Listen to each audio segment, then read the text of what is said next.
Segala yang terjadi dalam hidupku ini, semua ada dalam rancanganmu.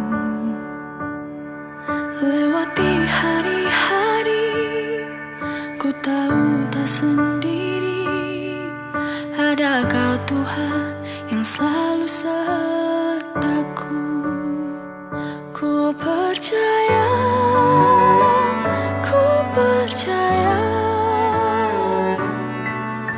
mujizat-Mu masih ada dalam hidupku. Ku percaya,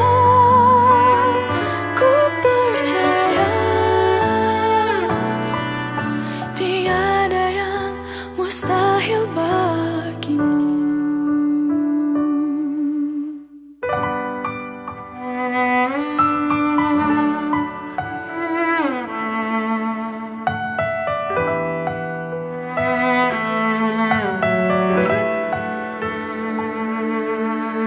Segala yang terjadi dalam hidupku ini, semua ada dalam rancangan-Mu. Lewati hari-hari, ku tahu tak sendiri. Ada Kau Tuhan yang selalu sertaku. Ku percaya,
Shalom, selamat pagi Bapak Ibu yang dikasihi Tuhan.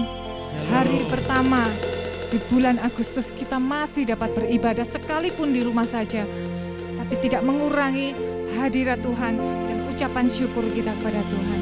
Haleluya. Terima kasih Tuhan, terima kasih Yesus. Kau yang memberkati kami, yang menyelamatkan kami, dan yang menyembuhkan kami Tuhan. Kami bawa ucapan syukur kami kepadamu Yesus. Haleluya.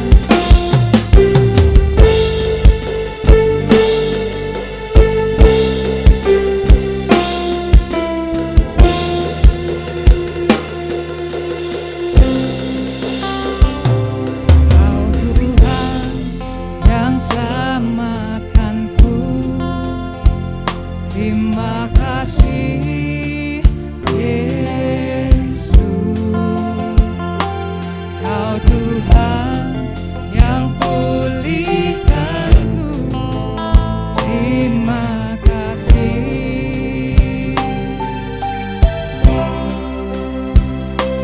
Kau Tuhan yang sembuhkanku, terima kasih Yesus. Kau Tuhan memberkatiku, terima kasih. Segala pujian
menyembuhkanku. Terima kasih Yesus, Kau Tuhan memberkatiku. Terima kasih. Segala pujian dan syukur hanya bagimu Yesus. Dengan apakah Tuhan kasih-Mu.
Syukur kami kepadamu Tuhan. Haleluya, terima kasih Tuhan, terima kasih. Haleluya Yesus.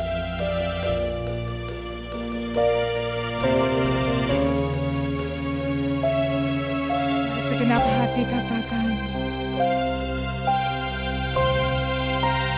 segala pujian dan syukur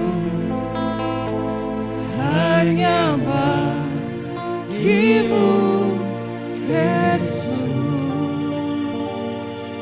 Jangan nampakkan ku balas kasih-Mu.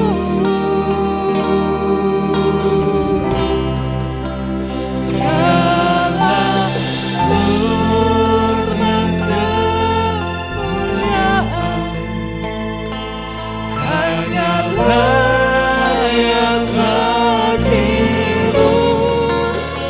Ku sembah Yesus seumur hidupku.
dalam nama Yesus. Haleluya. Bapak Ibu Saudara, mungkin hari-hari ini kita diliputi dengan kekhawatiran dan ketakutan karena pandemi ini. Tetapi pemazmur berkata, walau 1000 rebah di sisiku dan 10.000 di sisi kananku, tetapi itu tidak akan menimpa engkau. Mari teguhkan hati kita. Haleluya. Jadikan Yesus sebagai tempat perlindungan dan perisai kita. Amin.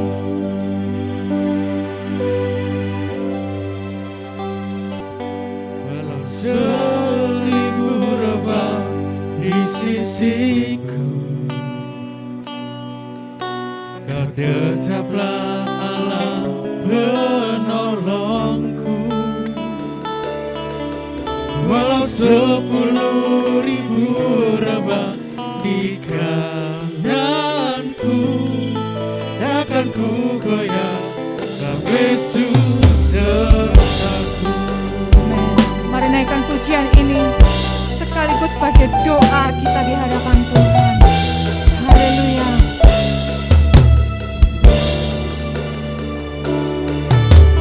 Tiada pernah ku ragukan kasih setiamu ya Tuhan. Setiap waktu dalam hidupku, tak pernah Kau tinggalkan.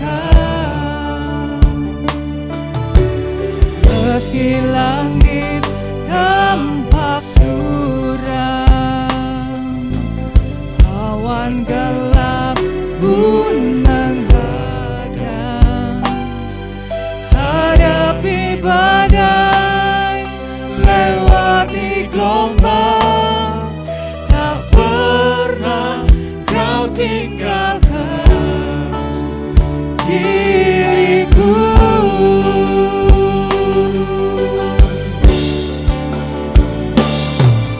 Walau 1000 rebah di sisiku,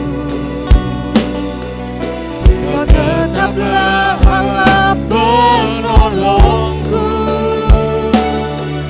Walau 10.000 rebah di kananku, takkan ku goyah, Kau Yesus sertaku.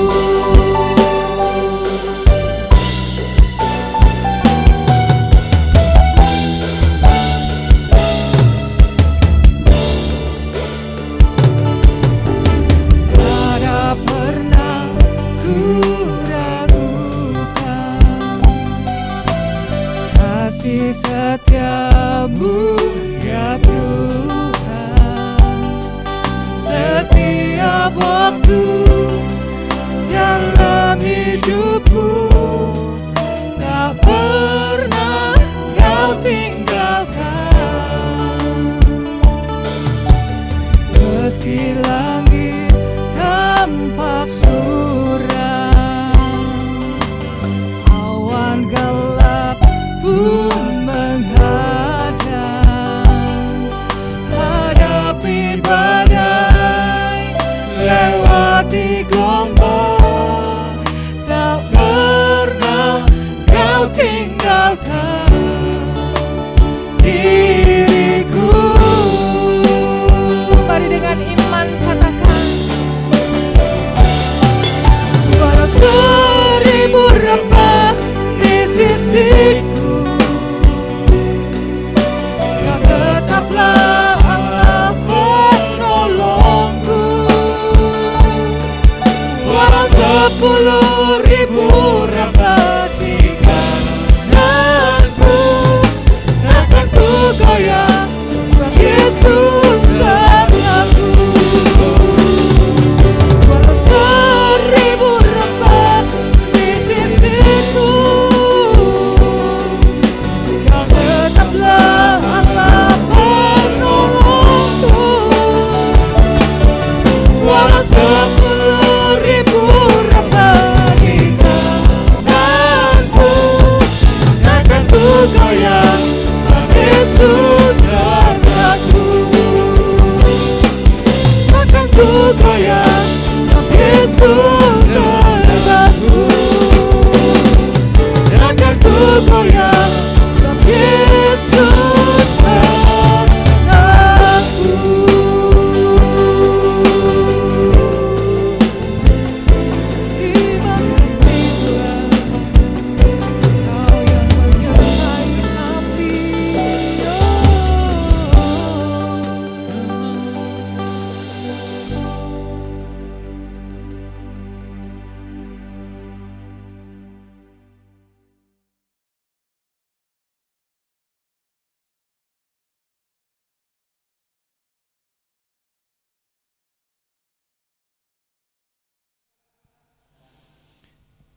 Puji Tuhan, Shalom, selamat pagi Bapak Ibu yang dikasihi Tuhan dan yang mengasihi Tuhan. Mari sebelum kita sama-sama untuk merenungkan firman Tuhan, kita akan sama-sama sehati di dalam doa. Mari kita berdoa. Bapa kami yang di sorga, di dalam nama Tuhan Yesus Kristus, kami sungguh bersyukur pagi hari ini kami boleh ada sebagaimana kami ada. Kami boleh memuji, menyembah, walaupun dengan secara virtual, tetapi kami percaya Engkau hadir memberkati kami. Dan sebentar kami rindu untuk merenungkan firman-Mu. Mari Tuhan kuasai hati pikiran kami, sehingga apa yang akan kami baca, kami renungkan, kami dengar, Tuhan yang mengajar kami dan Engkau memampukan kami untuk bisa melakukannya. Berkati setiap jemaat Tuhan yang ada di rumah, Tuhan urapi dan Tuhan berkati. Terima kasih Tuhan, kami sambut firman-Mu di dalam nama Tuhan Yesus Kristus. Haleluya, amin. Nah, puji Tuhan, Bapak Ibu yang kasih Tuhan, perenungan firman Tuhan pagi hari ini saya mengangkat satu tema, yaitu bukan saatnya berdiam. Ya, bukan saatnya berdiam. Nah, kalau kita renungkan tema ini, ya memang kalau dihubungkan dengan situasi seperti ini, terdengar agak aneh, ya. Karena kalau kita lihat dalam situasi PPKM seperti ini, di mana pemerintah menganjurkan untuk kita semua harus diam di rumah.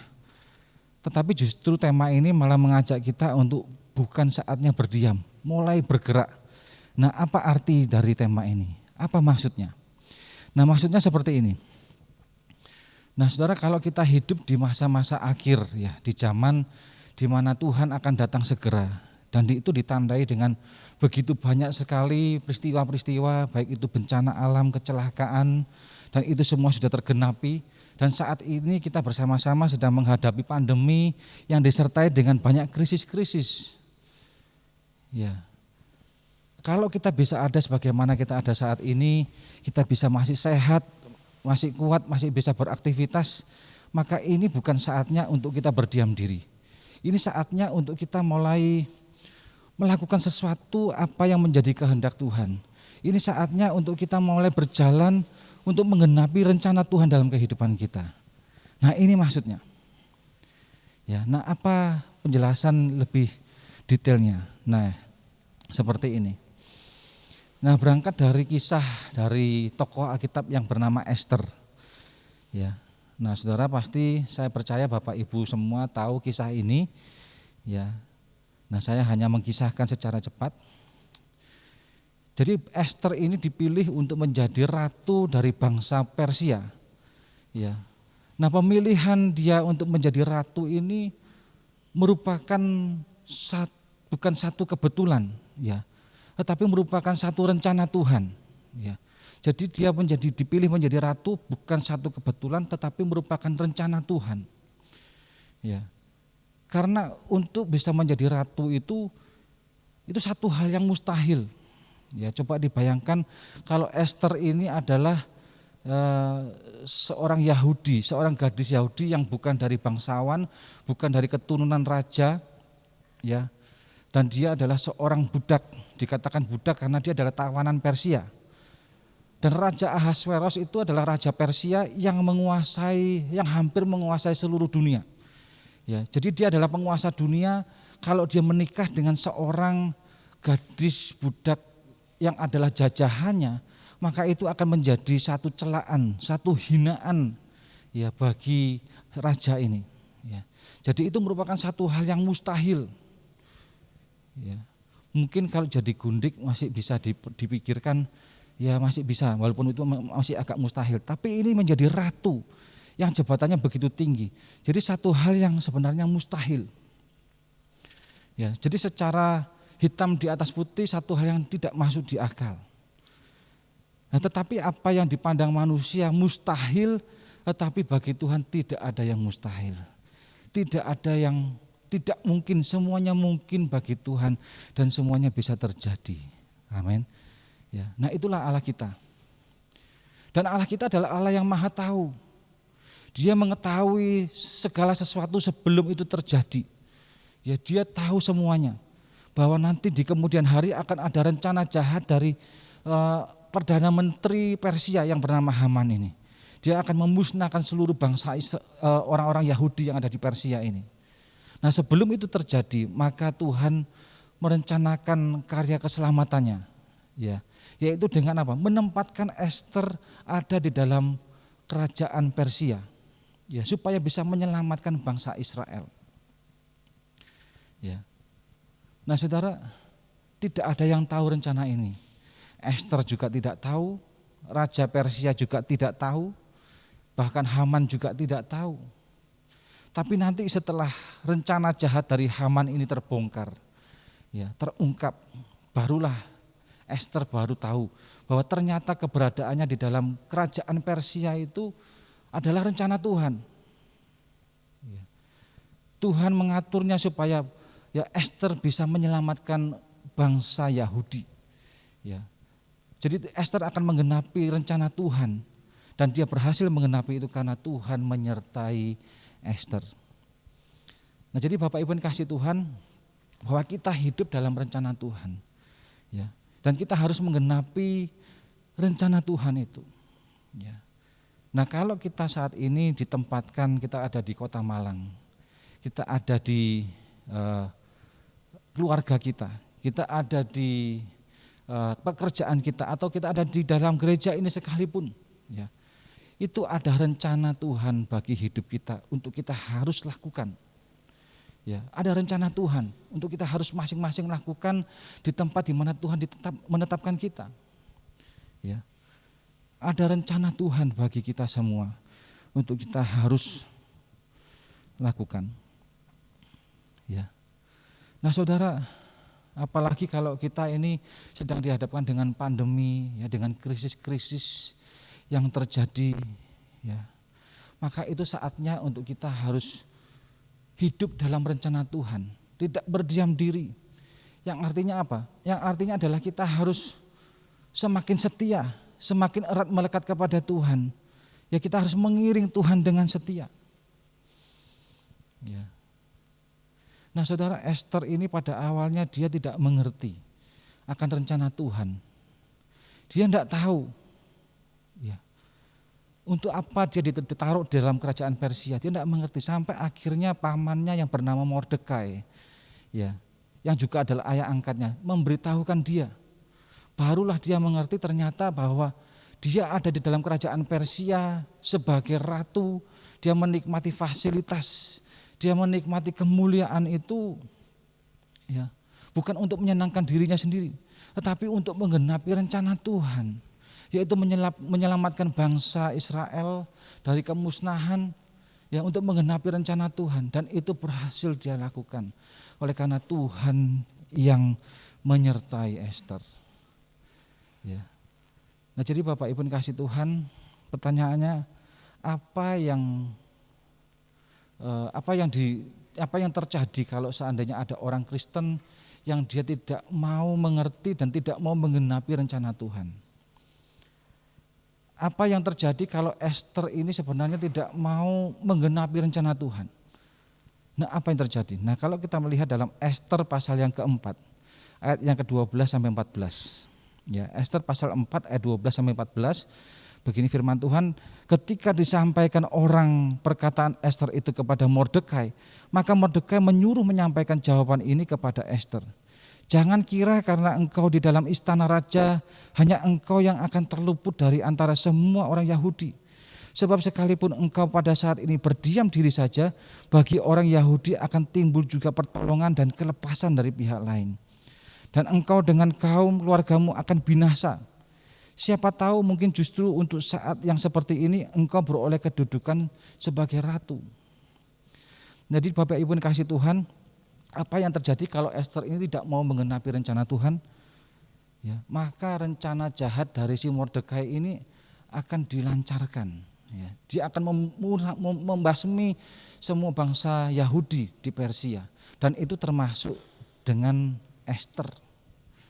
Kalaupun Tuhan mengirimkan penolong yang lain, maka ya nasib Ester tidak akan sama. Dia tidak akan bisa menjadi ratu. Artinya apa? Artinya bahwa kita tidak akan bisa menerima hal-hal yang baik dari Tuhan, yang justru adalah sebaliknya dari itu. Jadi itu yang terjadi kalau kita tidak mau menggenapi rencana Tuhan. Nah saudara, oleh karena itu ini bukan saatnya untuk kita berdiam diri. Ya, di tengah-tengah pandemi, di tengah-tengah krisis-krisis yang terjadi, ini bukan saatnya untuk kita berdiam diri. Ini saatnya untuk kita mulai bangun dari tidur, untuk kita mulai berjaga-jaga, untuk kita mulai berjalan mengerjakan yang menggenapi rencana Tuhan. Dengan apa? Kita mulai membangun kehidupan doa yang semakin dalam, ya, semakin intim lagi. Karena memang sudah tidak ada lagi yang bisa kita lakukan. Karena memang sudah tidak ada lagi yang bisa kita andalkan. Sudah tidak ada lagi yang bisa kita banggakan. Selain kita hanya mengangkat tangan kepada Tuhan, tanda kita tidak mampu, tanda kita menyerah, mohon pertolongan Tuhan.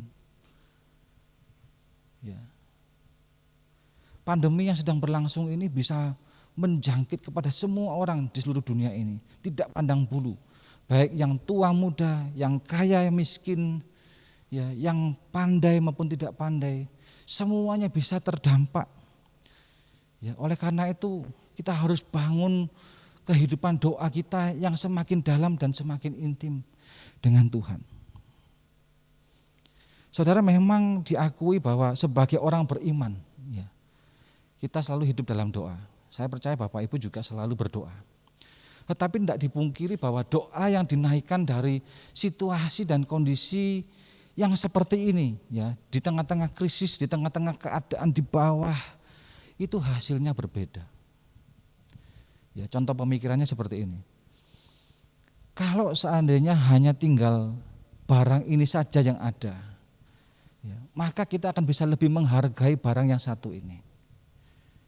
Ya, kalau hanya tinggal satu ini saja yang bisa kita lakukan, maka kita akan bisa lebih bersyukur dan menghargai satu hal yang bisa kita lakukan ini.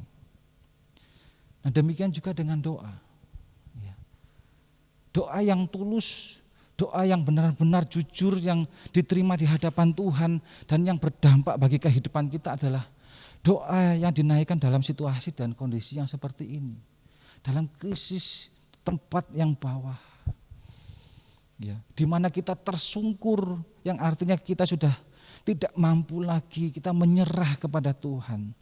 Ya, maka hasilnya berbeda. Ya, ketika kita angkat tangan, kita bisa melihat bahwa Tuhan turun tangan untuk menolong kita. Oleh karena itu Bapak Ibu yang dikasihi Tuhan, jangan remehkan doa. Ya. Sadari bahwa betapa pentingnya doa itu. Sadari bahwa betapa besar manfaat dan kegunaan doa itu bagi kehidupan kita. Ya, oleh karena itu jangan berdiam diri. Nah sama halnya dengan Esther. Esther ini berusaha untuk menyelamatkan bangsanya. Dengan dia harus menghadap raja. Dan ini tidak mudah saudara. Ini taruhannya adalah nyawa. Ya. Bahwa undang-undang itu mengatur tidak boleh ada orang yang bisa menghadap raja kalau bukan raja itu yang memanggilnya. Ya. Dan Esther sudah 30 hari tidak dipanggil raja. Tetapi demi untuk menyelamatkan bangsanya, maka dia harus menghadap raja. Dan itu artinya dia harus melanggar undang-undang dan itu adalah hukuman mati. Ya. Tetapi ada satu hal yang lebih daripada hukum. Ya. Yaitu apa? Kemurahan, kasih karunia. Esther tidak berpegang pada hukum. Tapi Esther berpegang pada kasih karunia. Artinya apa? Artinya bahwa sebelum Esther menghadap raja, dia meminta seluruh umat Yahudi di Persia itu untuk datang bersujud, berdoa 3 hari 3 malam, berpuasa dan menaikkan doa syafaat itu siang dan malam. Ya, Esther sebelum dia menghadap raja dunia, dia menghadap raja sorgawi. Karena yang punya kemurahan, yang punya kasih karunia itu hanya raja yang di sorga. Raja di dunia tidak punya kemurahan. Ya. Jadi benar Amsal 21 ayat 1 katakan apa? Hati raja seperti batang air di dalam tangan Tuhan. Dialirkannya kemana ia ingini. Ya. Jadi yang dilakukan Esther ini sudah tepat. Ya. Bahwa dia datang kepada raja sorga. Karena hati raja dunia ada di tangan raja sorga. Ya, dia bisa menggerakkan kemana saja Tuhan mau. Jadi kalau Tuhan mengatakan Ester ini jangan disentuh, jangan dihukum mati, maka hal itu juga tidak akan terjadi. Artinya apa? Artinya bahwa kemurahan dan mujizat Tuhan itu akan turun melalui doa-doa. Ya. Mengapa Ester sebelum menghadap raja dia menggerakkan doa? Karena Ester percaya bahwa doa itu berkuasa. Ada kuasa di dalam doa. Karena kalau tidak Ester tidak akan menggerakkan doa. Ya. Bahkan lebih lagi Ester memerintahkan kepada seluruh bangsa Persia, bangsa Yahudi di Persia, untuk mereka berdoa berpuasa bersatu, yang artinya doa dalam kesatuan. Karena doa di dalam kesatuan itu juga ada kuasa dan berkuasa. Ya. Matius 18 ayat 19 dikatakan, dan lagi aku berkata kepadamu, jika 2 orang daripadamu di dunia ini sepakat meminta apapun juga, permintaan mereka itu akan dikabulkan oleh Bapakku yang di sorga. Nah jadi saudara, doa-doa yang dinaikkan dengan kesatuan itu berkuasa. Ya. Mengundang, menarik kemurahan Tuhan turun, mujizat terjadi. Ya seperti Ester ketika dia sebelum menghadap raja dunia, dia menghadap raja sorga. Dan kemurahan Tuhan itu turun sehingga raja dunia hanya bisa tunduk pada kemurahan Tuhan. Nah oleh karena itu Bapak Ibu yang dikasih Tuhan, keluarga-keluarga yang sedang menghadapi permasalahan, pergumulan, tantangan saat-saat ini, ya ini saatnya untuk tidak berdiam diri. Ini saatnya untuk membangun kehidupan doa yang semakin dalam dengan bersatu. Ya. Maka kemurahan Tuhan akan turun dan mujizat itu terjadi. Ya. Apalagi kita hidup di masa akhir zaman, ya, zaman kemurahan Tuhan. Sakaria 12 ayat 10a dikatakan apa? Aku akan mencurahkan roh pengasih, yaitu kemurahan, dan roh permohonan, yaitu roh doa, atas keluarga Daud dan atas penduduk Yerusalem. Jadi Tuhan itu tidak memberikan hanya setetes, sedikit demi sedikit, tidak, tetapi mencurahkan dengan begitu banyak dan melimpah. Hanya bagi mereka yang memang mau memintanya dengan sungguh-sungguh. Oleh karena itu Bapak Ibu yang dikasih Tuhan, ini bukan saatnya untuk kita berdiam. Tetapi mari kita berjalan menggenapi rencana Tuhan. Kita mau bangun kehidupan doa kita yang lebih dalam lagi. Dan kita mau melihat kuasa Tuhan itu bekerja dalam kehidupan kita. Kemurahan Tuhan itu akan turun dan kita akan melihat perkara-perkara ajaib terjadi dalam kehidupan kita. Amin. Kiranya renungan firman Tuhan ini boleh menjadi kekuatan bagi kita untuk kita boleh menghadapi hari-hari yang tidak mudah ini, tetapi kita percaya bersama Tuhan kita akan melakukan perkara-perkara yang ajaib. Amin. Mari kita sama-sama berdoa untuk mengakhiri peribadahan pada pagi hari ini. Bapa kami yang di sorga, di dalam nama Tuhan Yesus Kristus, kami sungguh bersyukur kami boleh menerima firman-Mu yang boleh datang pada kami di pagi hari ini. Kami tahu Tuhan, Engkau mau di tengah-tengah keadaan yang ada ini. Kami tidak boleh berdiam diri, tetapi kami harus semakin dalam lagi. Untuk kami terus berjalan menggenapi rencana-Mu Tuhan. Untuk kami membangun hubungan yang semakin intim. Membangun kehidupan doa kami yang lebih dalam lagi. Tolonglah kami Tuhan, mampukan kami untuk bisa melakukannya. Berkati setiap jemaat Tuhan yang sudah melihat melalui ibadah online ini. Tuhan bekerja kepada mereka semua, melawat mereka, memberkati, menaungi, melindungi mereka di dalam nama Yesus. Terima kasih Tuhan, kami akan mengakhiri peribadahan online ini. Dan kami alaskan hanya di dalam nama Tuhan Yesus Kristus. Dan kiranya kasih karunia, sukacita, damai sejahtera dari Allah Bapa dan dari Tuhan Yesus Kristus, persekutuan Roh Kudus yang akan selalu memberkati kita, menyertai mulai saat ini sampai kesudahan zaman. Di dalam nama Tuhan Yesus Kristus. Haleluya. Amin.